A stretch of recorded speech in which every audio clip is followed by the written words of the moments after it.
invité. Bonjour. Bonjour Frédéric Pic. Bonjour. Bonjour Louis-André. Bonjour Anne. Nous filons au cinéma et vous avez un beau programme. Frédéric.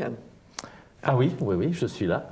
Un beau programme. Bon, je voulais citer quelques films que j'ai vus, ça remonte déjà à un certain temps, mais enfin, c'est pas trop vieux. La Vallée des Loups, je pense que vous en voyagez aviez tellement parlé. que...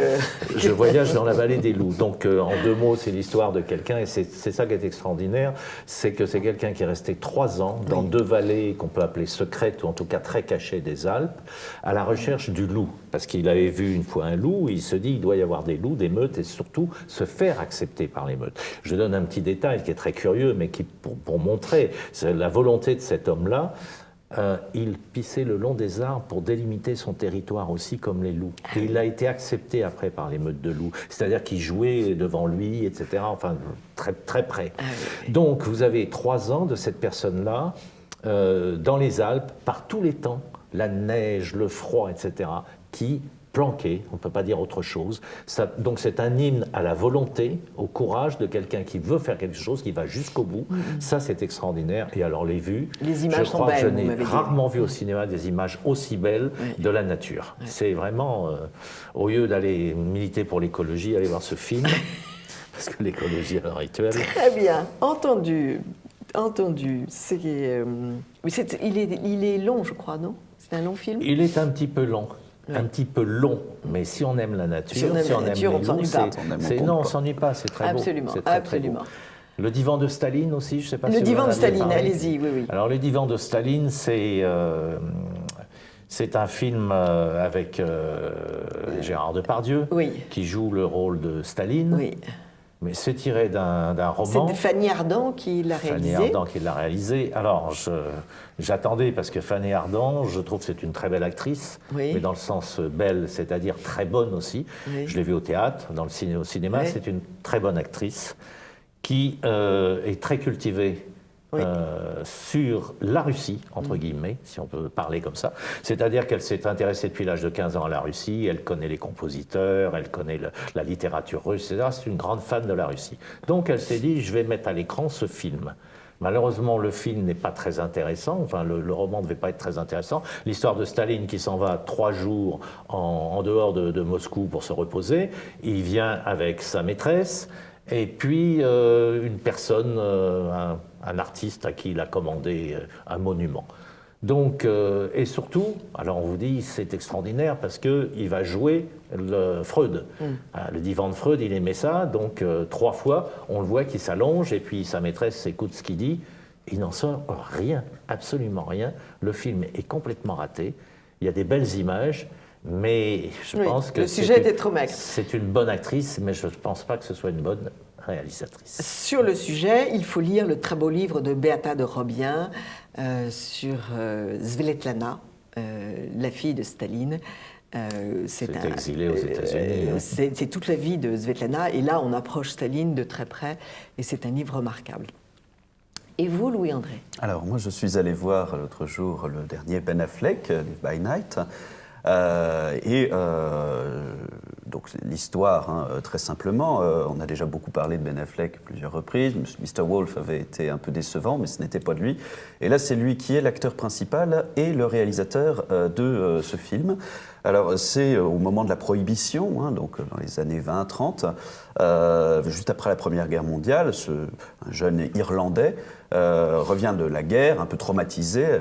Très traumatisé. Très traumatisé, effectivement. Très rebelle. Oui, totalement. Il ne supporte plus les ordres et ne souhaite plus les recevoir, et donc il va essayer, malgré tout, de faire avec. Il vit de petits coups, de petits malfrats, de vol, de braquage, mais ça ne suffit plus.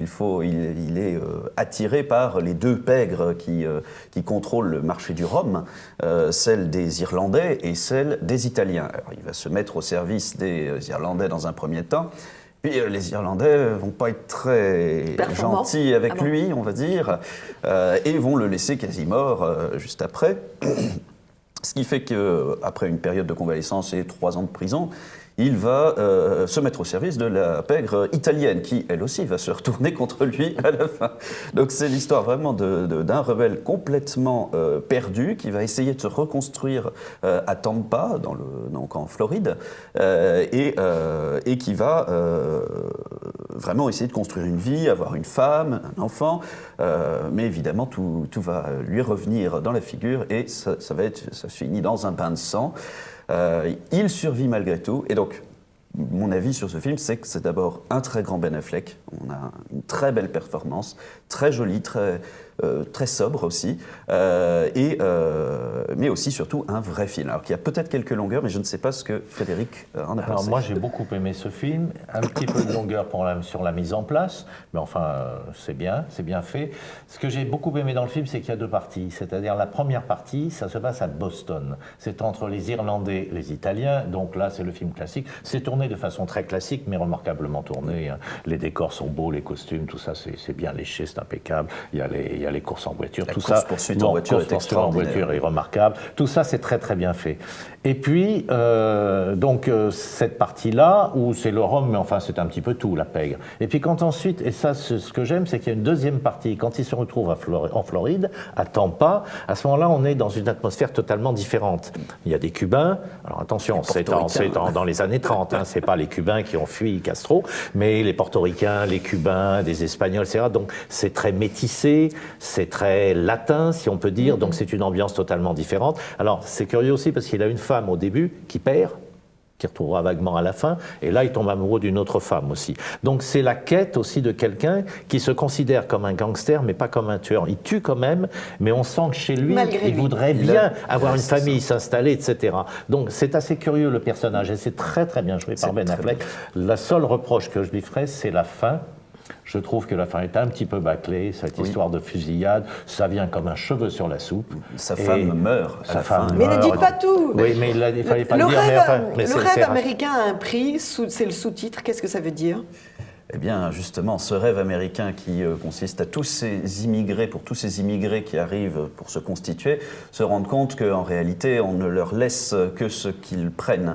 Et il va finir par devoir prendre, si j'ose dire, la vie de ceux qui entendaient le contrôler. Les Italiens le méprisent. Donc, à part cette petite restriction sur la fin, ça dure 5 minutes, ça, où c'est pas très valable, c'est pas très compréhensible, c'est un très beau film.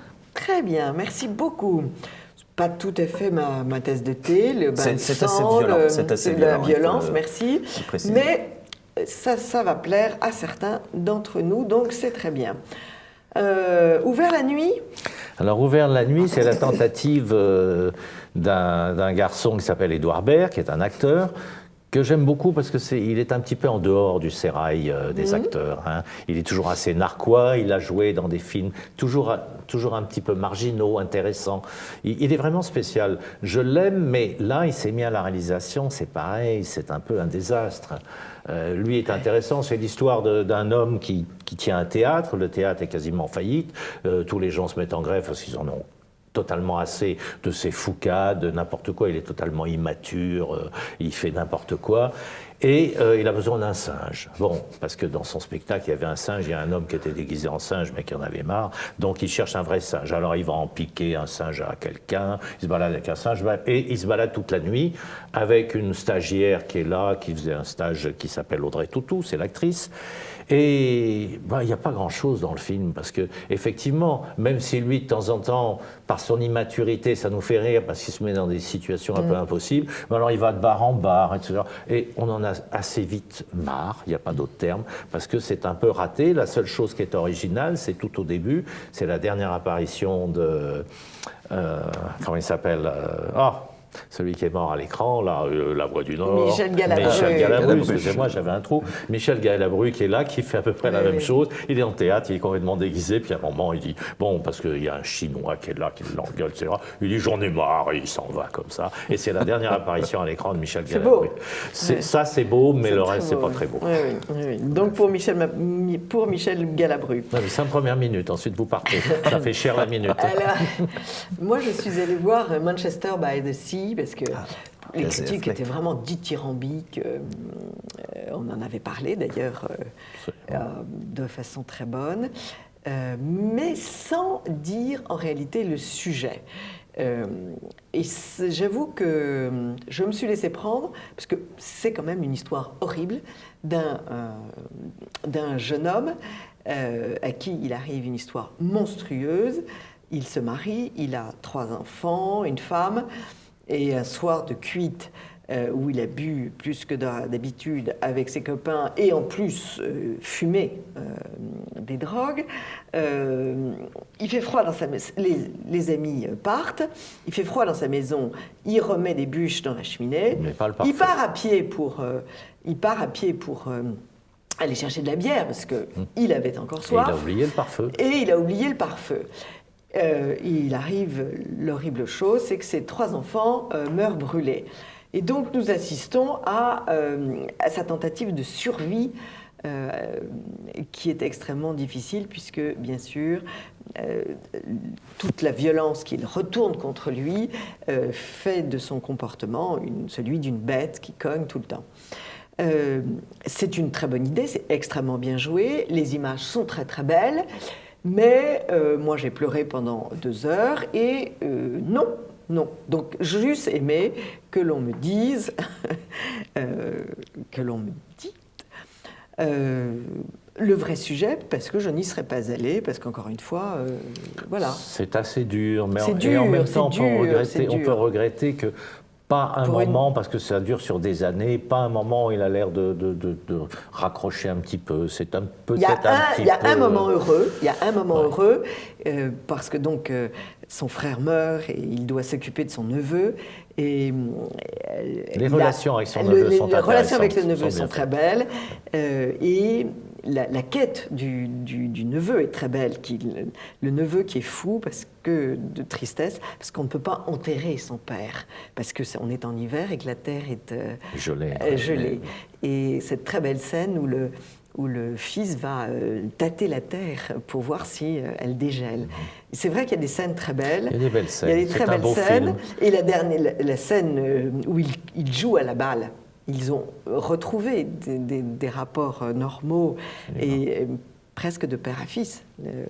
Ça, c'est très, très joli. Mais enfin, c'est quand même un film très dur et je voulais le dire, franco de port, pour que ceux qui n'ont pas envie de pleurer n'y aillent pas. Donc la famille Affleck est à l'honneur aujourd'hui pour Ben Affleck, puisque c'est Casey Affleck, je crois, qui joue. Tout à fait. C'est le frère. C'est son frère. C'est le frère. C'est le frère. Ah, il joue remarquablement bien. Il est bien Casey Affleck. C'est tout à fait remarquable. Et donc, c'est pour ça que je suis heureux que Louis nous propose un film japonais beaucoup plus triste aussi, Voyage à Tokyo. Oui, très dur, effectivement, mais très beau. Justement, c'est pas, on ne se complaît pas dans le sordide. C'est un très beau film donc d'Ozu qui traite de la famille, de la déconstruction du modèle familial traditionnel japonais. Et c'est vraiment absolument éblouissant. Alors l'histoire est assez simple, hein, c'est un couple de 2 personnes âgées qui décident de rendre visite à leurs enfants à Tokyo, une petite visite. Les enfants sont très déstabilisés parce qu'ils travaillent. Il y a la société du travail. On gêne toujours, voilà. oui. Donc, et en plus, les personnes âgées, les seniors, encore plus. Donc, eux sentent bien qu'ils sont un poids pour leurs enfants et donc vont essayer de se faire petits. Et ils vont rencontrer leur belle-fille, donc l'un de leurs fils qui est mort. Et finalement, c'est cette belle-fille qui va se mettre en 4 pour les accueillir. Ils vont d'ailleurs faire une petite cure thermale à côté. Et la mère, au retour de cette cure thermale, va mourir, hélas. Et donc, c'est toute la deuxième partie du film, là aussi il est en 2 parties ce film, s'oriente sur les relations entre ce vieil homme qui est maintenant veuf et sa bru. Voilà, et il y a vraiment Vraiment, c'est totalement comme dans du grand ouzou, c'est comme dans le goût du saké, des relations extrêmement tendues, mais très très belles. C'est extrêmement d'une grande humain. Finesse psychologique. Voilà. Et il faut noter que c'est l'un des rares films, je crois, où il y a un travelling chez Ozu. Il y en a un, il dure 30 secondes, même pas, mais il faut le noter. C'est assez rare pour qu'on puisse le noter. Est-ce que tu serais éventuellement d'accord avec moi pour dire que les deux plus grands japonais, dans le cadre du cinéma naturellement, c'est Ozu et Kurosawa? Eh bien, oui. Il y aurait évidemment, on pourrait en mettre quelques autres, mais quand même oui, ça et sont Ozu, les deux quand même, plus grands. c'est un très très parmi les plus grands au monde d'ailleurs aussi. Et le grand cinéaste de dessin animé Miyazaki. Miyazaki. Ah, mais ça c'est spécial, il ne fait plus rien C'est d'ailleurs spécial. maintenant. C'est spécial. Miyazaki, c'est une merveille. Miyazaki, c'est d'une autre catégorie. Mais le dessin animé, voilà, ça c'est autre chose. C'est un cinéaste d'un charme. Il y a toujours les studios Ghibli, mais ils ne tournent plus avec eux. Bien sûr. Eh bien, merci pour... je résume cette présentation, donc Live by Night, la communauté, la vallée des loups. Ah, la communauté. Nous n'avons pas parlé de la communauté. Il nous reste une minute. Oui, voilà, bien sûr. Vas-y. Alors, je l'ai vu là, très récemment, pas plus tard que ce matin. Heureux homme qui va au cinéma le matin. Oui. D'ailleurs, pour aller voir ce genre de film, nous parlions de la famille et de l'éclatement de la famille dans le voyage à Tokyo. Eh bien, la communauté, c'est un petit peu le même principe, mais au Danemark, avec ce couple, qui est un couple moderne, ils n'ont qu'une fille, qui va décider d'emménager dans une grande maison. Il hérite d'une maison. Et il réunit ses amis pour vivre en communauté. Et voilà, donc ils n'ont pas chacun devant payer sa part. Bien sûr. Donc on se doute des ennuis qui vont arriver. Et c'est merveilleux. Hein. Vous ne vous mettriez pas en communauté, Frédéric? Non, mais on retombe dans les phalanstères, on retombe dans ceux qui vont tous ensemble, tout le monde fait l'amour en même temps. Voilà, exactement. Il ramène sa maîtresse qui remplace même carrément, progressivement, sa femme légitime. C'est un peu spécial, mais c'est nordique. Donc ça veut dire qu'il a une maîtresse qu'il a trouvée, il est professeur, il a une jeune maîtresse qui a une vingtaine d'années, la femme n'est pas très heureuse, etc., mais elle trouve rien d'autre comme idée de dire on va l'inclure dans la communauté. Donc elle est là. Et puis alors toute décision... C'est très nordique ça aussi. Toute décision se fait... Toute décision se fait de façon démocratique, on lève le doigt, etc. Donc ensuite c'est une pagaille monstre, naturellement, et bon, c'est attendu. Ceci étant, c'est pas mal du tout. Eh bien, ça reste et ça fonctionne malgré tout. Alors, peut-être pas le recommander, ou en tout cas... C'est-à-dire comme indice de ce qu'il ne faut pas faire. Oui, aussi, ne serait-ce que ça, mais les relations sont très fortes. Les relations sont fortes, le sujet est bien traité. Et les acteurs sont plutôt bons. Et le cinéaste est un bon cinéaste. C'est un cinéaste danois dont le nom m'échappe. Thomas Winterberg, je crois. Voilà, Winterberg, c'est ce qui me semblait, Winterberg. Donc je ne connais pas, mais non, mais dans le cinéma nordique, c'est un bon film. Ça reste un film intéressant à voir. Merci beaucoup. À part Bergman, mais ça, c'est merci beaucoup à tous deux de nous rapporter ces trésors et ces films étonnants pour les téléspectateurs de TV Liberté. À mercredi prochain. Au revoir Anne. Au revoir Anne.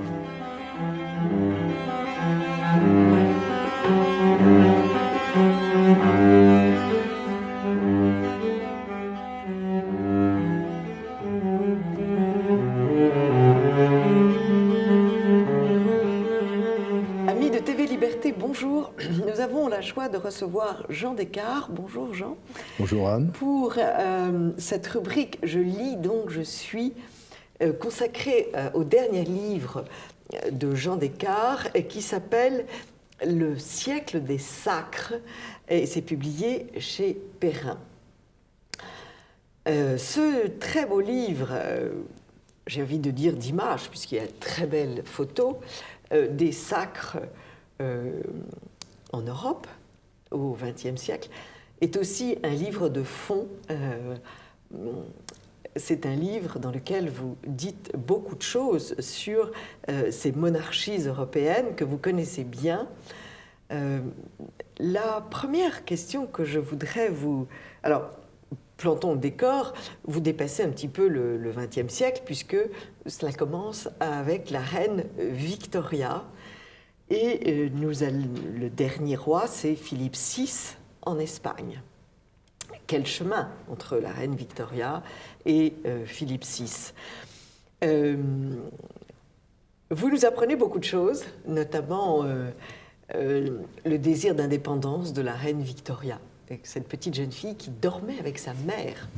Oui, on a toujours l'image, quand on parle de Victoria, de la vieille dame veuve, oui, un peu inconsolable, assez confortable, un peu taillère, et qui vit recluse en Écosse depuis la mort de son cher prince Albert.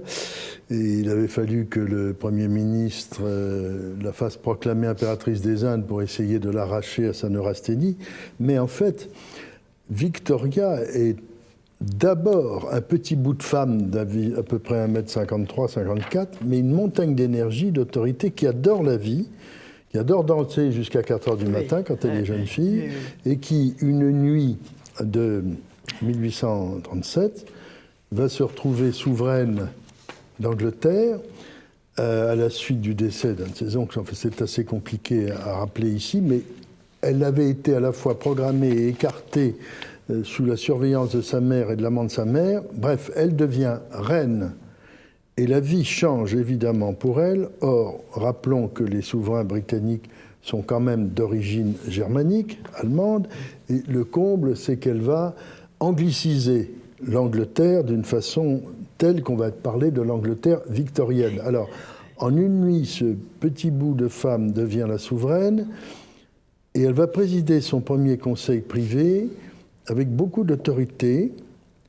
Cette jeune fille de 18 ans est ravie parce qu'enfin n'est plus obligée d'avoir sa mère sur le dos, de partager la chambre de sa mère, d'avoir l'amant de sa mère qui la surveille. Et elle va pouvoir décider.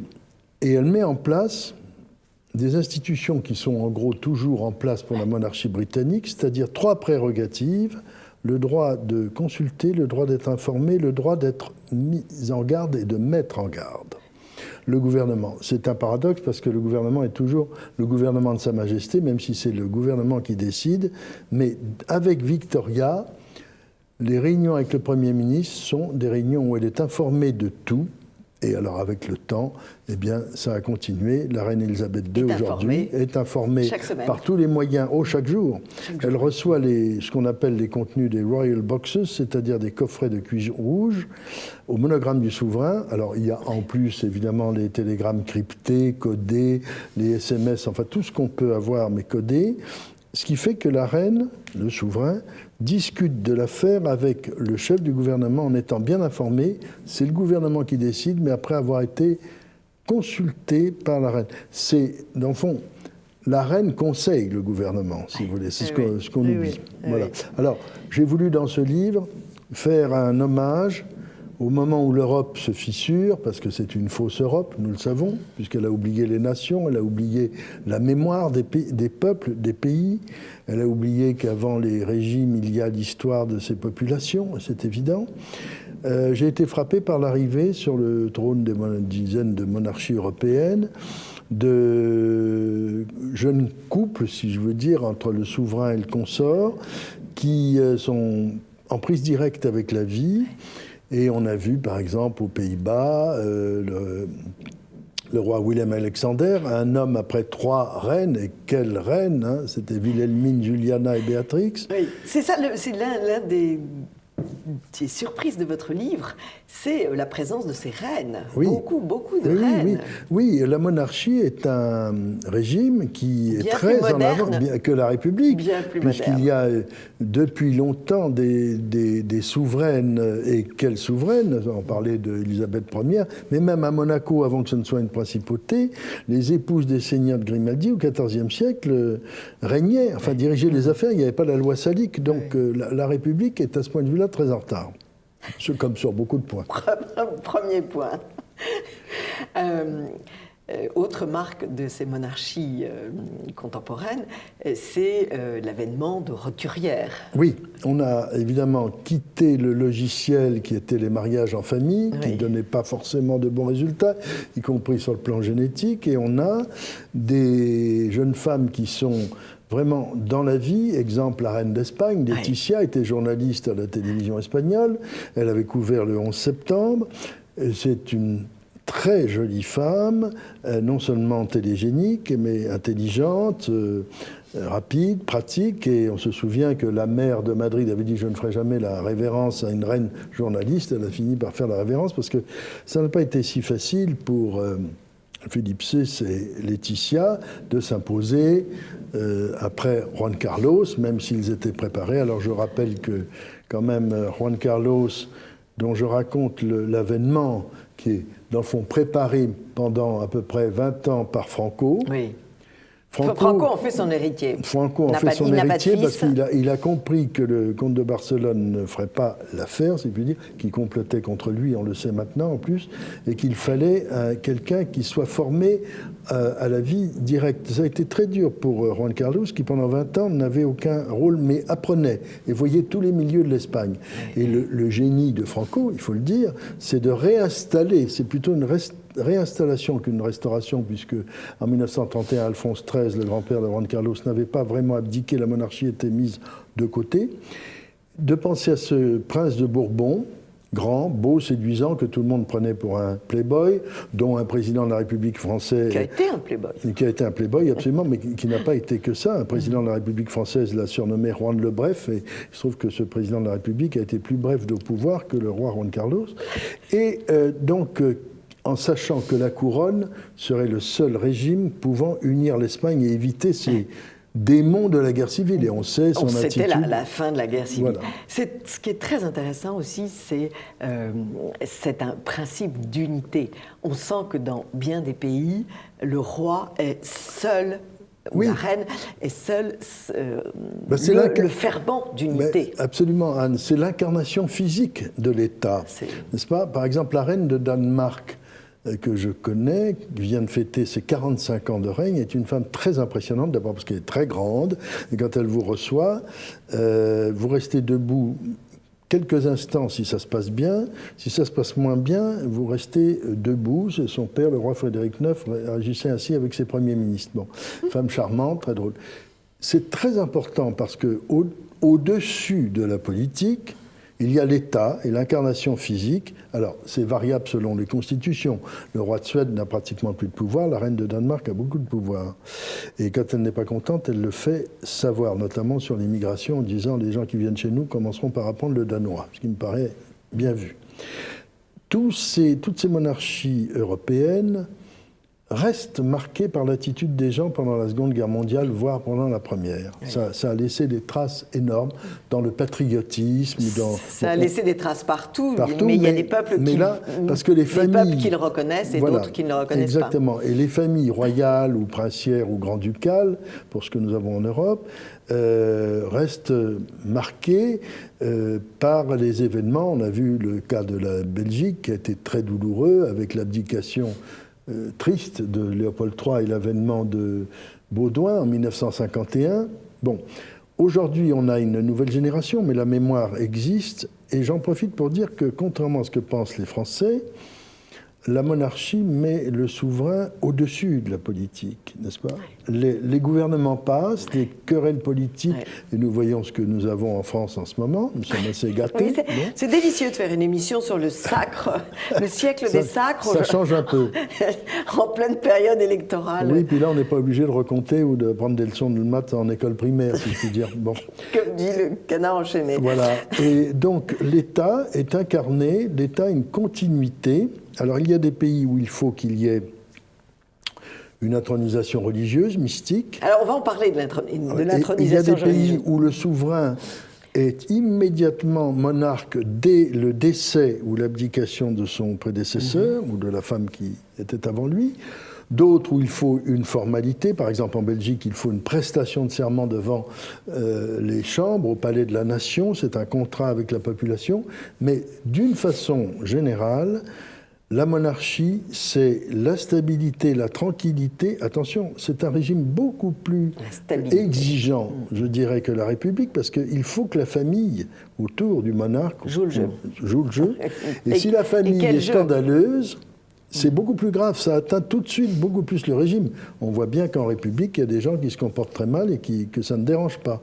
Oui, absolument. Là encore, grosse différence. Mais restons sur ce bienfait de l'unité du peuple. On le voit chez les Belges. Si il n'y avait pas un roi en Belgique, les Flamands et les Wallons seraient déjà séparés. D'ailleurs, la monarchie belge, le souverain est roi des Belges. Et non pas de Belgique, comme je le dis souvent en France, roi des Belges, pour tenter de l'unifier. Et si on prend le cas du roi Albert II, le père du roi Philippe actuel, je l'ai vu en Belgique tenir l'État à bout de bras pendant 641 jours alors qu'il n'y avait pas de gouvernement. Le gouvernement était un ersatz qui tenait vaguement les affaires courantes. L'État belge a duré. Et le roi Albert II s'est demandé s'il ne serait pas le dernier souverain de Belgique. Ah oui. Alors, ferment d'unité, on constate avec tristesse et étonnement que tout de même, dans tous les sacres, jusqu'au dernier, jusqu'aux avant-derniers, j'ai envie de dire, le principe religieux est premier. On gouverne grâce à Dieu, par Dieu, pour Dieu. Alors Deo Juventus, avec l'aide de Dieu. Les derniers monarques semblent être contraints de passer outre cette référence. Alors, disons que le plus bel exemple encore de cérémonie à la fois religieuse et politique, c'est la monarchie du Royaume-Uni. Oui. Parce que le souverain est chef de l'Église anglicane. Oui. Donc, il y a d'abord l'onction, la phase mystique, oui, empruntée à l'Ancien Testament et que nous avons connue dans la monarchie française, évidemment, avec le Saint-Crème, l'huile sacrée. Et ensuite, il y a le couronnement, qui est l'acte politique de chef d'État. Bon, ce sont deux choses. Tout dans la cathédrale. Le tout dans la cathédrale de Westminster, toujours un lieu de pèlerinage, mais c'est surtout le lieu des grandes manifestations de la famille royale, couronnement, sacre, mariage, funérailles. Bon. Dans d'autres pays, il y a ou il n'y a pas d'aspect religieux. Il y en a qui ont été rétablis, il y en a qui ont été supprimés. Dans les monarchies scandinaves, il y a tout de même, par exemple, aux Pays-Bas, un passage par l'église, la nouvelle église, la Nieuwkerk, qui est obligatoire parce que la cérémonie protestante est très, très importante. Alors, c'est lié à la politique, c'est un peu en dehors géographiquement. La curiosité au Royaume-Uni, c'est que tout se passe au même endroit. Oui, voilà. Tandis que là, dans ces pays, on va se déplacer. Même chose en Norvège. Ça peut être avant le politique ou après. Et en Belgique, il y a quand même un passage religieux avant la prestation de serment au palais de la Nation. Bon. En principauté de Monaco, le catholicisme est religion d'État, donc il y a obligatoirement une cérémonie à la cathédrale de Monaco. Donc on a tous les exemples. Mais ce qui est, je dirais, frappant, c'est que les Français républicains officiellement, comme disait le général de Gaulle, ils ont coupé la tête de leur roi mais s'intéressent aux princes qui sont nos voisins. Aujourd'hui, les Français coupent la tête avec des bulletins de vote, mais dès qu'il y a une manifestation à caractère royal, princier, mariage, funérailles... C'est 300 millions de téléspectateurs. C'est absolument fabuleux, cette espèce de nostalgie, de regret, de faux pardon, enfin bref, tout ce que nous pouvons penser à ce sujet. Voilà, donc c'est intéressant. Et j'ajoute que pour les peuples qui sont concernés, il y a un gros avantage avec la monarchie. Outre la stabilité de l'État, c'est que l'héritier ou l'héritière donne un visage à l'avenir. On sait déjà qui ce sera. Il est préparé. Oui. Elle est préparée. Oui, il y a Il n'y a pas les aléas de l'élection qui donnent parfois des résultats curieux et hasardeux. Oui. C'est la réponse à ce souci de Bainville. Nous sommes là de ce qui n'est pas éternel. Oui, absolument. La monarchie dans ces pays est jusqu'à présent éternelle. Oui, oui. Encore un signe de progrès, vous nous parlez du sacre de Faradiba, oui, qui a eu cette phrase étonnante. Elle dit, mais en me sacrant, puisque c'est le roi qui lui dépose sa couronne sur la tête, ce sont toutes les femmes d'Iran qui ont été sacrés. Alors, j'ai voulu faire une exception parce que le sacre et le couronnement du Shah et de Farah, que j'ai rencontré, a été très lié à la France, puisque comme il n'y avait jamais eu de couronne pour une impératrice consort, elle a été faite avec des joyaux de la Banque centrale d'Iran, où elles étaient conservées, mais par des joailliers français, parisiens. Qui sont venus, qui n'ont pas pu repartir avec les joyaux, qui ont travaillé, qui ont fait l'aller-retour. La France a été très liée, y compris sur le plan de la traîne et de la mode, portée par la jeune impératrice Farah. Et effectivement, quand on voit maintenant ce qui est devenu l'Iran, et le sort réservé aux femmes.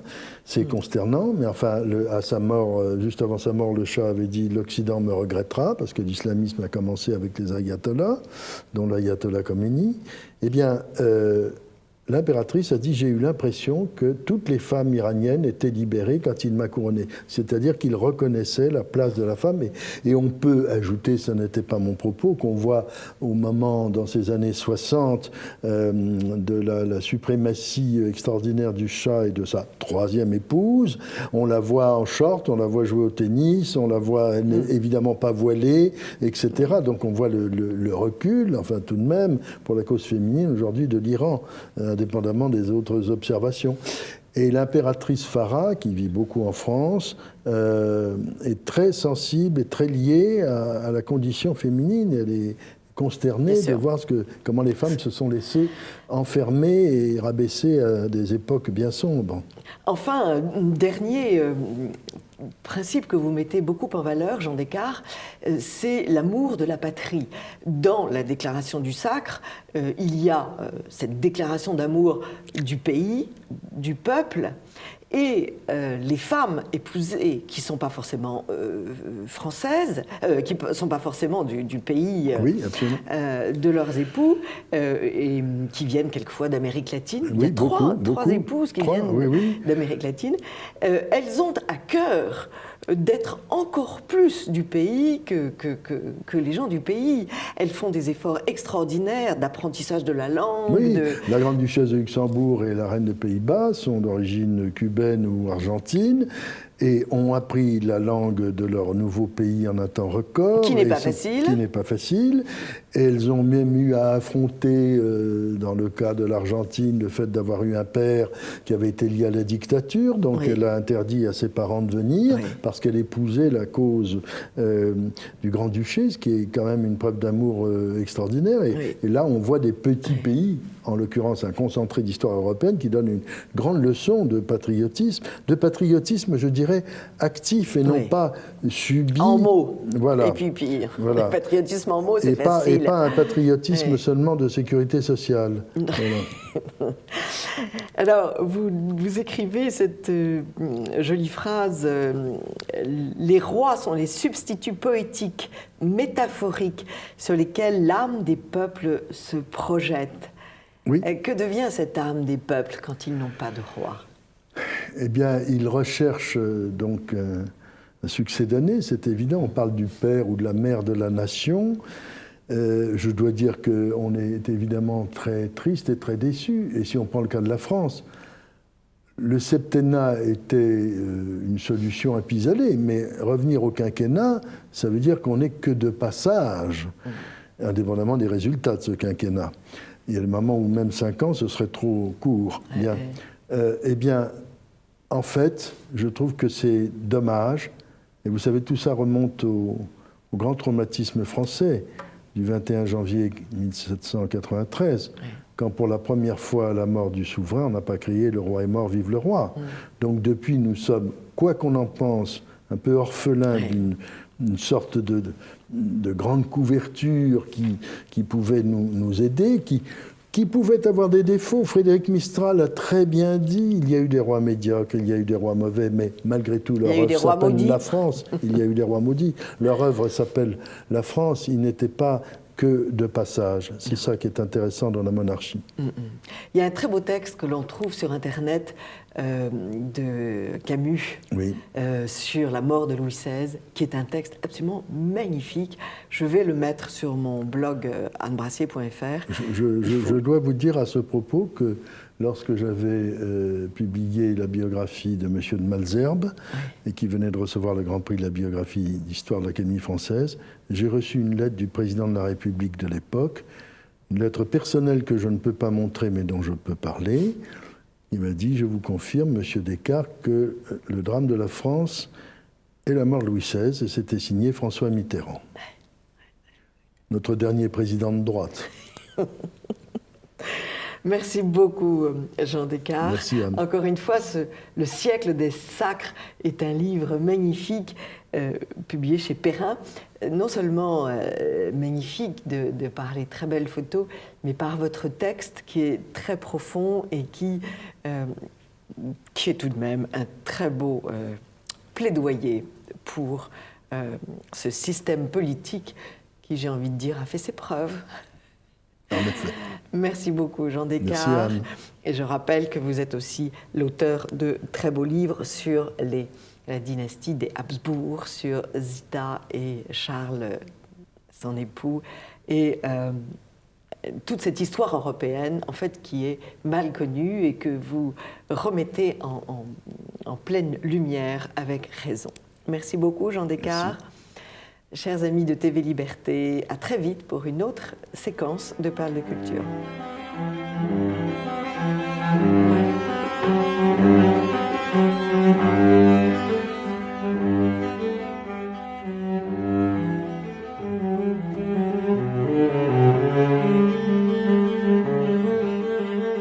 Amis de TV Liberté, bonjour. Pour cette rubrique L'art en beauté, nous avons un grand invité, Hervé van der Meulen. Bonjour monsieur. Bonjour.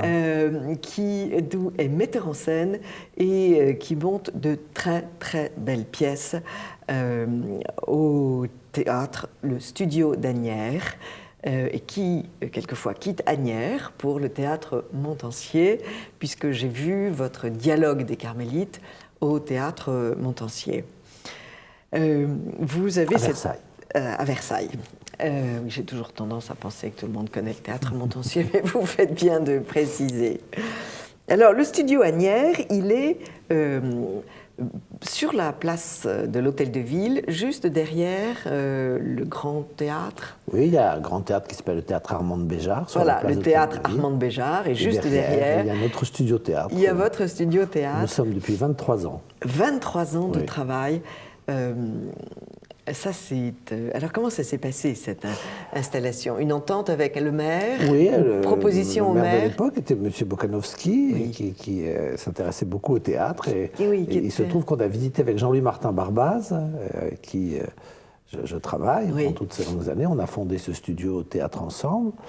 On a visité ce lieu qui était en construction et on a proposé un projet au maire d'Asnières de l'époque. Qui a été pris. Qui est un projet de résidence d'une compagnie, comme il en existe beaucoup, mais avec une particularité, c'est que nous y avons aussi fondé une école d'art dramatique. Et ensuite, dans un second temps, j'y ai fondé le seul centre de formation d'apprentis comédiens en France. C'est-à-dire qu'il y a une quarantaine de jeunes qui sont là, dans un second cycle de formation. Quelle est la différence entre l'école et les apprentis? Alors, l'école, comme un cours de théâtre normal, c'est-à-dire que les élèves viennent là, ils reçoivent 25 heures de cours par semaine, professionnels bien sûr, et que nous voulons de haut niveau. Et ensuite, il y a un second cycle, qui est un cycle d'apprentissage que j'ai mis en place en 2006 avec la région Île-de-France, où là... Ils sont plus jeunes? Non, ils sont plus âgés. Ils sont plus âgés. Ah. Mais un apprenti doit avoir moins de 26 ans dans notre pays. Et ils ont donc un contrat de travail pendant 3 ans avec notre compagnie, le studio. Ils sont rémunérés comme des apprentis pendant 3 ans. Et ils ont des cours le matin et ils travaillent sur des spectacles en tant que comédiens, soit l'après-midi, soit le soir, ou les deux, soit avec notre compagnie, qui est leur employeur principal, mais aussi avec des tas de compagnies partenaires pendant ces 3 années, puisque, par exemple, il y en a 2 là, qui vont travailler à la Comédie Française avec Jacques Lassalle. Oui, c'est de très très bon niveau. Oui, il y en a 4 dans Les Femmes savantes de commenter Catherine Hegel, etc. Voilà. Alors, le dernier spectacle que j'ai vu au studio d'Asnières, c'est-à-dire beaucoup de bruit pour rien, cette si jolie pièce de Shakespeare. Il y avait aussi des apprentis. Qu'est-ce qu'il y avait? Il y avait des comédiens plus âgés, comme vous avez pu le voir. Oui. Et puisque quand nous avons besoin de comédiens plus âgés, nous faisons comme il y avait vous-même, dont moi, dans le rôle du père d'Hérault. Et il y avait des anciens apprentis, c'est-à-dire qui étaient apprentis à 2 ans ou 3 ans, qui avaient fini leur cycle, puisque ce Beaucoup de bruit pour rien, cette production a déjà 3 ans. Nous l'avions créée il y a 3 ans, notamment chez nous et à Versailles, mais aussi au Festival d'Anjou et au Festival de Sarlat. Et nous estimons que dans notre mission d'insertion professionnelle, non seulement il y a l'apprentissage, mais il y a le fait que de réengager, quand nous reprenons les spectacles, nous engageons les anciens apprentis, comme tous les comédiens de France et de Navarre, en tant qu'intermittents, et ce qui leur permet aussi de continuer à se mettre doucement le pied à l'étrier. Ce qui donne cette impression d'unité, parce que Beaucoup de bruit pour rien. Est-ce que vous pouvez replanter le décor, Hervé van der Meulen? Je rappelle que certains ont peut-être vu le beau film de Kenneth Branagh. Qui a une pure merveille, absolument. Que vous aimez aussi. Alors, normalement, Beaucoup de bruit pour rien, ça se passe au Moyen-Âge à Messine. Alors, Kenneth Branagh, lui, il a transporté l'action dans la fin du 19e en Italie, en Toscane, ce qui donne quelque chose de très clair, de très lumineux. Et nous avons j'ai transposé l'action dans les années 20 en Angleterre. Je me suis beaucoup inspiré de la série Downton Abbey. Et je pensais que ça collait très bien avec la pièce. Et puis ça fait 3 ans qu'on la joue, donc avec un certain succès. Donc je pense que ça colle, voilà. C'est un peu l'époque d'après-guerre.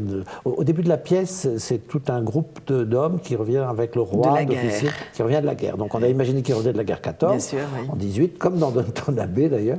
Et à partir de là, se développe la pièce, qui est effectivement la retrouvaille entre 2 jeunes filles et 2 jeunes officiers qui reviennent de la guerre. La naissance d'un amour. Alors, comment vous expliquez ce titre, Beaucoup de bruit pour rien? Disons qu'il y a beaucoup d'agitation pour finalement en arriver à quelque chose de très naturel, c'est-à-dire la déclaration d'amour. Effectivement, et ce sont 2 êtres qui n'arrivent pas à se dire qu'ils s'aiment pour des tas de raisons. Bénédicte, le garçon, et Béatrice, la fille. D'une part parce que ce sont 2 êtres diablement intelligents et qui... et un peu orgueilleux. Un peu orgueilleux, qui font assaut d'esprit tout le temps et qui se bataillent avec les mots. Qui déguisent leurs sentiments amoureux en hostilité. Absolument. En hostilité. C'est un jeu depuis probablement l'adolescence, puisqu'ils se connaissaient. Ils se retrouvent là après cette guerre. Et ils ne s'avouent pas qu'ils sont fous l'un de l'autre. Et non seulement spirituellement, mais aussi on imagine physiquement, puisque dans les comédies de Shakespeare, il y a beaucoup de choses sur le désir, quand même. C'est un des moteurs très, très importants. Et puis, on va mettre toute la pièce, les 5 actes, à faire qu'ils arrivent à se dire cet amour. Et tous les personnages autour vont aider à ça, par des farces, des choses trappes, des tas d'aventures qui fait que cette comédie nous tient toujours en haleine. Toujours en haleine. Ceci dit, ça n'est pas la seule intrigue. Il y a une deuxième intrigue qui est un autre amour qui devrait se dérouler très bien et qui tourne très mal parce qu'il se trouve qu'il y a un personnage maléfique, comme souvent dans les pièces de Shakespeare, mauvaise fée, un mauvais diable, qui s'appelle Don Juan d'ailleurs, et qui est le frère du prince et qui lui ne supporte pas qu'il y ait des gens heureux, et qui va essayer de tout casser. Voilà. Ce qui fait que la pièce présente une alternance de scènes très joyeuses, mais aussi de scènes très noires. C'est ce mélange qui fait, à mon avis, le grand bonheur des comédies de Shakespeare. Voilà. Et ce mélange de gaieté, vos personnages dansent le Charleston. Absolument. On a la chance de travailler avec un chorégraphe merveilleux, Jean-Marc Coulbec, qui est aussi professeur au Conservatoire national d'art dramatique, et qui est notre professeur dans notre école, dans notre CFA, et qui fait les chorégraphies de nos spectacles, et je travaille beaucoup avec lui. Voilà. C'est très agréable et très enlevé. Et non seulement il travaille sur les chorégraphies, mais il travaille sur le corps des acteurs. Ça, c'est très, très important. Voilà. On a monté ensemble, il y a 2 ans, une très jolie pièce qui s'appelle Dance Floor Memories à la Comédie Française, au Studio Théâtre, qui raconte l'histoire de 3 personnages en fin de vie qui vivent tous leurs souvenirs à travers la piste de danse. Puis ce sont des gens qui ont beaucoup dansé dans leur vie. Ça avait été un travail très passionnant. Voilà. J'imagine. Et vos personnages chantent aussi. Voilà. Il y a deux chanteurs très bons, très bons. C'est-à-dire qu'il y a aussi beaucoup de cours de chant, et à l'école et au CFA. Et c'est très, très complet, Et puis, dans toutes les comédies de Shakespeare, il y a une présence de la musique qui est très grande. Donc moi, je tiens vraiment à respecter ça, c'est-à-dire il me semble que le mélange comme ça, comme je disais, du comique, du tragique, mais aussi de la danse et de la musique, fait qu'on passe une soirée complète, quoi. Enfin, c'est un spectacle complet, exactement. C'est une fête totale. C'était vraiment magnifique. Dans un autre ordre d'idées, vous montez donc le dialogue des Carmélites, cette pièce étonnante dont on ne se lasse pas. Moi, je l'ai vue beaucoup de fois. Je l'ai même jouée quand j'étais petite fille. Vous jouiez quoi? La petite sœur Constance qui chahute, vous comprenez. C'est le rôle en or. J'étais pas déjà. C'est le rôle en or. J'étais déjà pas très sérieuse. Mais on est frappé à chaque fois de la profondeur, de l'intelligence de ce texte. Oui. Alors, la commande des dialogues des Carmélites est un peu spéciale. Ce n'était pas un choix que j'avais fait au départ.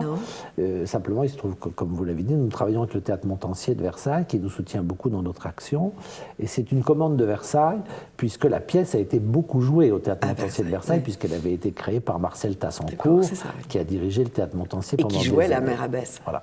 Et ça a été un hommage, enfin, cette commande rentre dans le cadre d'un hommage à Marcel Tassancourt, qui était une grande directrice du Théâtre Montansier. Bien sûr, oui. Et puis, j'y ai vu aussi, vous savez, quand on a un CFA d'acteurs, ou même une troupe en général, il y a toujours beaucoup de rôles pour les garçons, mais pas grand-chose pour les filles. Là, vous avez... Et là, je me suis dit, c'est une façon d'utiliser toutes nos filles. Voilà. Il se trouvait aussi que j'avais dans les comédiennes qui sont professeurs à l'école des actrices plus âgées capables de jouer magnifiquement ces rôles. Je pense à Yveline Hamon, à Chantal Desroazes et Agathe Alexis. Donc, il y avait tous les éléments réunis pour monter cette pièce. Il se trouve aussi que cette pièce, à un moment, je ne vais pas vous raconter ma vie, mais elle a marqué un moment important de mon existence, donc j'y ai vu un signe. Oui. Et puis après, je me suis plongé dans Bernanos. L'histoire conjugale. Voilà. Je me suis plongé dans Bernanos. Et j'ai été absolument fasciné. Bon, j'avais évidemment un souvenir de la pièce, mais pas extraordinairement précis. Et j'ai été absolument séduit par la puissance d'écriture, d'abord de Bernanos, parce que c'est une écriture extrêmement forte, pas facile à jouer, pas facile à parler. Ça demande un très gros travail, surtout avec les jeunes acteurs. Et puis par la force du propos, quoi, c'est-à-dire l'exigence des personnages, cette soif d'absolu. Et j'y ai vu évidemment le message par rapport à la foi, par rapport à l'exigence d'une foi, mais aussi par rapport à l'exigence d'une vie intérieure en général. C'est-à-dire comment on doit affronter cette existence et la mort qu'il y a au bout de cette existence, avec le plus de lucidité possible et le plus finalement de joie possible quand même. Voilà. Oui, vous avez raison. Vous savez que ces dialogues, ces carmélites ont réellement existé. Ah, bien sûr. Et vous savez qu'il y a un universitaire franco-canadien, universitaire français qui travaille au Québec, William Bush, qui a écrit un livre absolument fantastique qui s'appelle « Apaiser la terreur ». Ah ben, je ne connais pas. Parce qu'il a fait... il est allé au Carmel de Compiègne, il a fait des recherches très très poussée, et il a retrouvé l'histoire de toutes les carmélites, et il a trouvé le véritable but de ces carmélites qui sont restés et qui sont montés à l'échafaud. Le but de ces carmélites était de s'offrir en holocauste pour apaiser la terreur. C'est le vœu du martyr. Voilà. Et j'ai trouvé... Oui, le martyr, c'est pour témoigner. Oui. Mais là, c'est pour calmer le dieu révolution, en quelque sorte, pour demander à Dieu... Le dieu de la terreur, parce que la révolution, c'est bien ce que dit Bernanos. La révolution du début n'est pas la révolution de la terreur. Bernanos croit en la révolution jusqu'à un certain point, jusqu'à ce qu'on tue le roi et jusqu'à ce qu'on débouche sur la terreur. Absolument, voilà. Absolument. Et ce livre est une fantastique aide pour comprendre encore mieux ce texte. Je vais lire ça avant la reprise. C'est aux éditions Clovis. Très bien, merci. Alors justement, reprise, vous le jouez donc... On a créé le spectacle donc à Montansier à Versailles en novembre, et nous le reprenons dans notre studio Théâtre d'Asnières pour 3 semaines. Oui, donc vous avez... 7 au 26 mars. Au 26 mars. Tous les jours, sauf le lundi. Voilà. Donc, en plus de ça, ce ne sont pas des prix Non, chez nous, c'est des prix assez raisonnables. Des prix très raisonnables, donc on peut y aller en famille. Absolument. Le jus d'orange à l'entracte coûte 1 €, donc ça ne vous ruinera pas. Oui, je me documente. Alors, et quelque chose qui me paraît tout à fait passionnant, c'est en avril, la masterclass Nijinsky. Alors ça, c'est un spectacle que nous invitons. Voilà, parce que dans notre studio théâtre, nous y faisons nos propres créations. Nous y faisons aussi un festival tous les ans à l'automne de compagnies qui ont été fondées par des anciens élèves ou des anciens apprentis. Ah oui. Et il y en a énormément qui sont maintenant dans la profession, qui travaillent à la Comédie Française, au Théâtre du Rond-Point, dans énormément de théâtres, aussi au théâtre privé et à la télévision. Mais un certain nombre d'entre eux, dans l'esprit un petit peu collectif qui est le nôtre, ont fondé des compagnies ou des collectifs. Certains d'ailleurs obtiennent un grand succès. Il y a par exemple les 100 coups qui vont jouer au Théâtre Montfort, là, bientôt, ces jours-ci. Et donc, on a mis en place un festival, en général c'est octobre, novembre, décembre, où on accueille une dizaine de spectacles, à raison d'un spectacle par semaine, de compagnies d'anciens, et on retrouve à la mise en scène et sur le plateau des anciens élèves qui reviennent au studio d'Asnières avec un grand bonheur. Ils sont très heureux et nous, on est aussi extrêmement heureux. Et ça nous permet d'avoir, comment dirais-je, une programmation idée importante de ce qui se fait aussi, surtout parce qu'ils nous bousculent un peu, tous ces jeunes, et ils ont bien raison. Voilà, et on découvre des choses. Propre de la jeunesse. Pas toujours réussi, mais il faut aussi savoir se tromper. Mais c'est quand même très souvent réussi. Et là, c'est j'ai envie de dire, une histoire pas du tout. comparée. Ça, c'est encore autre chose. Nijinsky. C'est qu'il nous arrive de produire aussi quelquefois, de laisser le théâtre une semaine comme ça ou quelques jours à des spectacles jeunes publics de la ville d'Asnières et d'autre part à des compagnies qui nous le demandent et qui sont des voisins. Là, c'est une compagnie de Colombes. Oui. Et il se trouve qu'ils ont proposé un spectacle jeune public sur Nijinsky à la ville d'Asnières et qu'ils ont une version aussi adulte de ce spectacle et que ça nous a paru intéressant de programmer. Oui, de comprendre. Et puis de faire un peu de danse aussi. De comprendre ce que Nijinsky a apporté à la danse. Et ça, c'est très, très tentant. Alors, ce qui est intéressant, c'est que dans votre programme aussi, vous signalez pour quel âge sont les spectacles. Je trouve ça merveilleux. Parce qu'on a fait pas mal de jeunes publics et de familles aussi. Quand je suis allée voir beaucoup de bruit pour rien, il y avait des classes, au moins 2 classes entières. Il y avait 2 classes ce soir-là, dans le cadre d'un partenariat avec le département des Hauts-de-Seine qui s'appelle Éteignez vos portables, qu'ils ont d'ailleurs beaucoup de mal à éteindre, mais on y arrive. J'ai regardé, peu regarder leurs portables, j'en ai pas vu. Le département des Hauts-de-Seine fait bien les choses, puisque non seulement il nous amène des classes, mais on les prépare. Oui. C'est-à-dire que 2 ou 3 acteurs de la distribution vont les voir 2 heures avant le spectacle et 2 heures après. Parce que c'est quand même. Ils viennent préparer. Oui, c'est quand même très très loin de leurs habitudes, si je puis dire. Vous savez, moi je pense que quand on raconte une histoire sur un plateau, si on la raconte bien, tout le monde suit. Tout le monde suit, évidemment. Voilà, c'est tout. Depuis Homère, même si c'est loin de leur histoire, voilà. Ça marche. Alors, beaucoup de bruit pour rien se donne encore le 2 février. Le 2 février à Saint-Cloud. À Saint-Cloud. Voilà, qui est la fin d'une longue série, mais on termine le 2 février au Centre culturel des Trois-Pierrots chez Pierre Jacquemont. Vous terminez, mais si une mairie, une municipalité veut vous accueillir...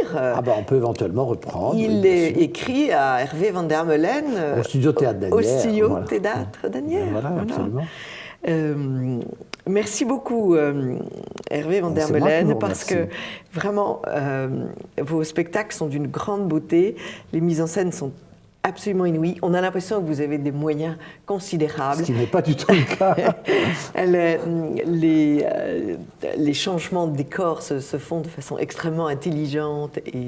J'ai la chance de travailler avec une décoratrice qui s'appelle Claire Belloc, scénographe, et une costumière qui s'appelle Isabelle Pasquier et un éclairagiste merveilleux ils sont doués. Qui s'appelle Stéphane Deschamps. Et on s'entend très bien et on arrive avec, croyez-moi, comme dit Harpagon, avec peu d'argent à faire bonne chère. Eh bien, ça ne se voit absolument pas. On a l'impression que vous avez tous les moyens de la Terre. Pas du tout. Alors, j'imagine aussi que pour faire vivre ce studio théâtre et ce CFA et cette compagnie, nous nous battons avec ma directrice adjointe Tatiana Bredi constamment pour trouver de l'argent. J'imagine. Ce qui n'est pas simple. J'imagine. Parce qu'il y a quand même 40 jeunes à payer tous les mois avec ces contrats d'apprentissage, plus 7 permanents, plus toutes les productions, plus tous les professeurs. C'est une grosse maison. Vous accomplissez tous les jours un miracle. C'est un miracle. C'est un coup de force, en tout cas. Mais je pense que, par exemple, vous voyez, on parlait du dialogue des Carmélites. Dans ma distribution, beaucoup de gens ne sont pas croyants, mais on s'est fait des équivalences sur un but dans la vie. Et pour nous, le but, c'est le théâtre, c'est l'art, c'est d'essayer de faire que, grâce à ce qui se représente sur un plateau, des gens dans une salle en face se posent de vraies questions. Bien sûr.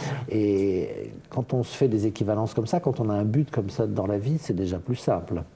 Et vous n'avez pas eu de retour de ces classes qui sont allées voir Beaucoup de bruit pour rien? Alors, on va en avoir, hein, on en a eu les années précédentes, puisque les acteurs retournent après, mais en général, les retours sont très positifs, oui.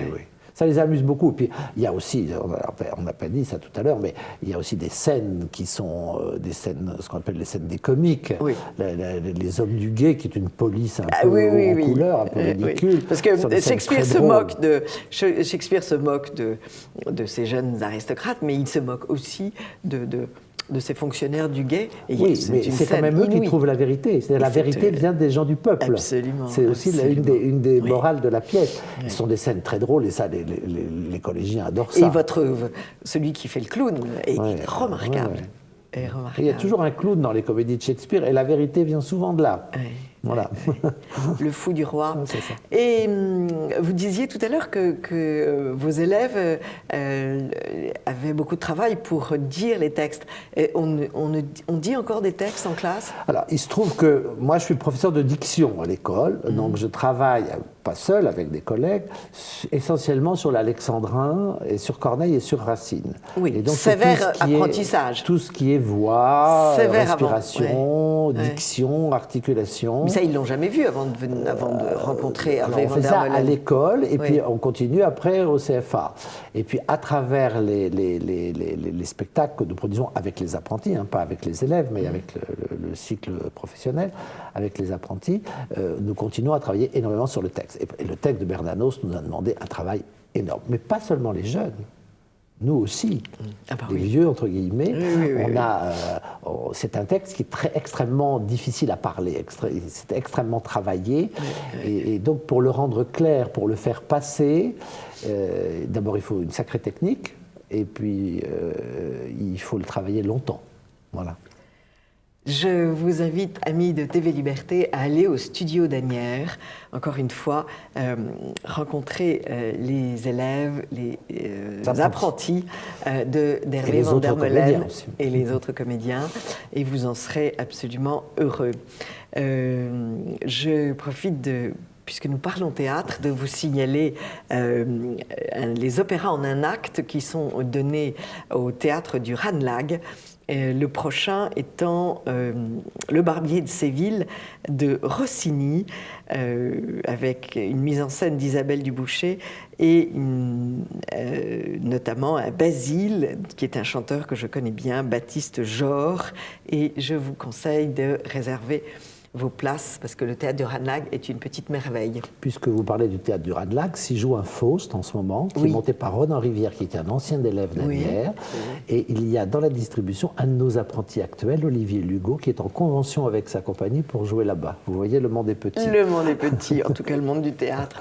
Merci beaucoup Hervé van der Molen. Et nous aurons à cœur de continuer à chanter vos louanges et à signaler vos pièces à TV Liberté, parce que c'est trop important. Je vous en remercie beaucoup. Merci beaucoup, bien. Amis de TV Liberté. À très vite pour une autre chronique de Perles de Culture.